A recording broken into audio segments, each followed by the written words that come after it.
നമസ്കാരം. പുതിയ അധ്യായത്തിലേക്ക് ഏവർക്കും സ്വാഗതം. ധനലക്ഷ്മി രാജയോഗം രൂപം കൊണ്ടു. 5 രാശിക്കാരിലാണ് അനുകൂല മാറ്റങ്ങൾ കൊണ്ടുവരുന്നതെന്ന കാര്യം ശ്രദ്ധേയമാണ്. സന്തോഷകരമായ പല മാറ്റങ്ങളും നിങ്ങൾക്ക് ലഭിക്കുന്നു. ഈ യോഗത്തിൻ്റെ ഫലമായി ജീവിതത്തിൽ ഇതുവരെ അനുഭവിച്ചു കൊണ്ടിരുന്ന സർവ്വ ദുരിതങ്ങൾക്കും ശമനമാകുന്നു. ധനലക്ഷ്മി യോഗഫലമായി ജാതകത്തിൽ ചൊവ്വയുടെ സ്ഥാനം ശക്തിപ്പെടുന്നു. അതിനാൽ ലഭിക്കുന്ന നേട്ടങ്ങൾ ഒട്ടും നിസ്സാരമായിരിക്കുകയില്ല. സുഖവും സന്തോഷവും നിങ്ങൾക്ക് ജീവിതത്തിൽ തേടിയെത്തുന്ന സമയമാണ് എന്നതിൽ ഒട്ടും സംശയം വേണ്ട. ജീവിതത്തിൽ വളരെയധികം അഭിവൃദ്ധി ഉണ്ടാകുന്നു.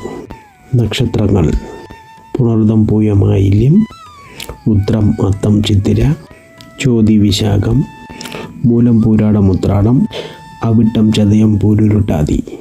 നിങ്ങളുടെ നക്ഷത്രമുണ്ടെങ്കിൽ കമൻറ്റ് ചെയ്യുക.